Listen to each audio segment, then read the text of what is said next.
Now, shall we?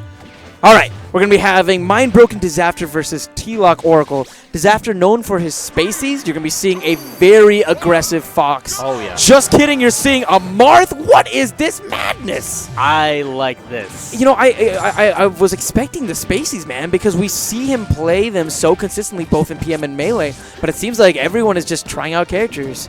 Or maybe Disafter is very comfortable with his with the feel of his spacies in Melee, and he just wants a different character for PM. All right, pops him up. And this is what you can expect from Lucas, is super high combo ability. Whenever he gets his hands on his opponent, constantly seeing the percentage rack up. Oh! Let's go, spear shot. Gotta love it. That was beautiful placement there by Oracle, off to a one-stock lead. He is definitely at that kill percent. If Marth can land the forward smash, which he does, but it was not the tipper, which means that Oracle has another chance here. Dude, I love what I'm seeing from Disafter. He was so calm, collected, just walks forward and like, tip. That's it. Marth does have that really quick walk. It's one of the fastest in the game, if I remember correctly. Good stuff on Disafter, landing the attack that he needed to, making this a 3-stock apiece game. Moving back in, let's see what the neutral's at. Interesting choice. Just outside of the range of the projectile. Excellent choice. Okay. That's so rough. Now as soon as you put out that down B, you have to stay there until you release B, and then you can jump out of it. Yeah, they did make a lot of changes to the side magnet, didn't they, with this update? Oh! There's the punish. Not quite a tipper, though. Oh, chasing him down. He saw the spot dodge, he read it so well, and that's why you saw him do that dare that has tons of active frames and catches him at the first opportunity. Dude, I loved that up smash. Honestly, Lucas's up smash is one of my favorite attacks in the entire game. It's just so good. Yeah, it's pretty too. And it has that, I mean, it's a huge hitbox, and you can charge it up. All right, coming back up. All right, he gets the grab. I was honestly expecting kind of a back air there. Apologies, a back throw so that he'd have positional advantage. Ended up deciding to keep him up instead. Exactly. He wants to just see if you can. Well, Lucas doesn't have the best options when he's coming down, period, right? So why not take advantage of that? I guess I can see where his train of thought was, but positional advantage versus extra damage. You have to make that choice constantly, right? That's true.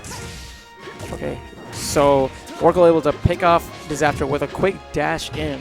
It's going to be really interesting to see how Disafter adapts to that. Perhaps he could do some non-committal options, maybe like a quick side B to interrupt.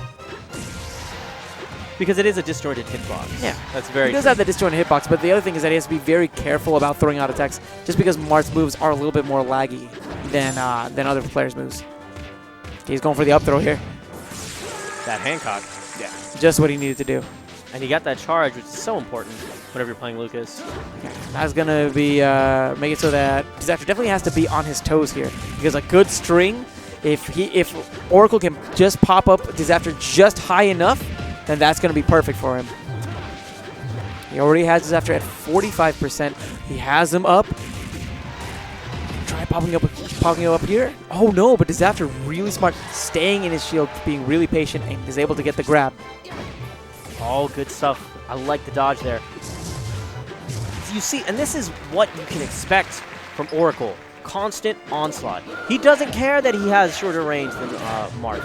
I mean, he's just going to get in, push himself into this chest, and that's where Marth sometimes struggles. Because whenever he doesn't have the best options when you get up close and pushed into his chest. Yeah, it's true. He's a lot better whenever he's at kind of a range.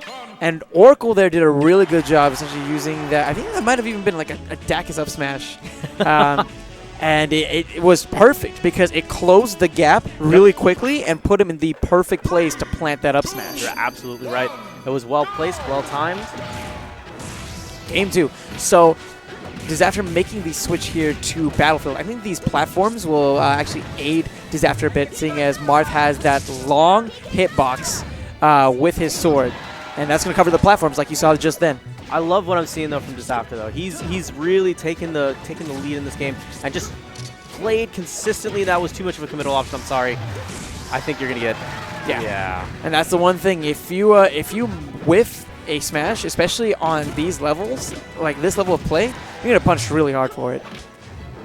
Okay, I like that. You use the tether recovery there after you use the air dodge to get a little bit closer to the stage. Which is, you know, a little bit different now in this version, but overall, character still can do it pretty well. Let's see how he can come back. Oh, come on and can't. slam. Welcome to the jam. Sends him straight to the Shadow Realm. All good down tilts. That's one of the better options that you have, particularly against, you know, Lucas, who kind of has short and stubby arms. Can only affect right directly in front of him. You can really use that down tilt to just push him out. But considering how mobile and how active, you know, Oracle is, it's kind of a little bit of a risk. Yeah, that's very true. And, you know, we have to talk about Lucas's projectile game, which is, you know, it's not super great, but especially compared to Marth, who doesn't have any projectiles, you can see why a lot of people might think it's a good option. But the one thing to think about is how quick Marth really moves. And so if you miss one projectile, you could find Marth having just enough time to put himself in the perfect position for that tipper F smash. There's an up throw. Will it be enough? Yes, it is. Just off the rafters. That was really good. So we're getting back to neutral. I want to see Oracle doing much more of the same, chucking those projectiles, slowing the pace. I'm liking the surprise back air, actually, from Disafter. It caught Oracle off guard, and it has a lot of range. It comes out really quickly. Oh, that you saw how he changed his trajectory and throwing off the timing for Disafter. Because here's the deal, right? With Marth, you have singular strong attacks, right? Well-spaced, great disjointed hitboxes, long range. However, you do not have multiple hitting attacks. You don't have anything that can really hit meaty, something that has tons of active frames. So it makes perfect sense that your biggest asset against a Marth is good mobility. Very well said. And Oracle right now is finding himself off stage because Disafter's doing a good job of planting in those forward smashes. Able to take that stock. Oh, excellent fares. Doesn't have the charge on his attacks, so it's going to be a little bit more difficult for Oracle to get that killing blow. But he definitely has them at a high enough potential. He just needs a couple more strings, and and Disafter will be very much at a killing percentage. But Disafter can definitely do that. He knows the fundamentals. He knows how to play these games. Yeah, and you can see him. Oh wow, that was a beautiful down air by Oracle. Oh yes. But you could see Disafter. Essentially, what he's trying to do is he's using those fares to box Oracle and push him back to the corner, because the corner is where he wants Oracle, because then he can really force a bad option and then capitalize with a well-placed attack. You nailed it, JP. That's exactly what Marth does so well, is that once you have someone push with their back against the wall and limit the amount of options they have, you know, Marth really excels at that, particularly at making option coverage choices. Okay, there's the F smash that we were waiting for, but Oracle with some good DI. He's going for the shield breaker, but let's go a little bit too early, unfortunately. Oh, if he had done that a little later, he would have slingshotted him out there. I'm digging the multiple recovery options that Oracle is using. One thing that happened earlier in the match, and I'm going to be interested to see if he does it again, is he used the Thunder right above the edge, right? He was high enough above the edge, and so Disafter naturally puts himself in a position backwards, but then he makes so that the Thunder doesn't even hit himself so that he can just drop down and get the edge whenever the Thunder runs out. It's little things like that that I think is making it so that Disafter is having a tough time closing out the stocks whenever he has Oracle in those off-stage positions. Okay, so right now we have Oracle sitting at just over 70. Oh, ooh, this might be it. He's going to be able to recover. The question is how he's going to stop the option as he's coming back on. There's another forward smash. Okay, he gets the tether on. Zeus is making some silly faces on us right now. It's ridiculous. Oh, this is looking really bad. No, he didn't get the dunk. Really tense moment right now. He's going to try to zone him out and get the approach for free. Like there's just now. The up throw, not going to be enough. Yeah, I think 150 was the magic number last time. But the reason why he did it that's it. Oracle knew, Disafter knew. This is the strangest handshake I've ever seen in my entire life. Good lord. What was that? Disafter didn't want to let go. He didn't want to let go. Don't let go. Don't let go. That was so weird, dude. Sorry.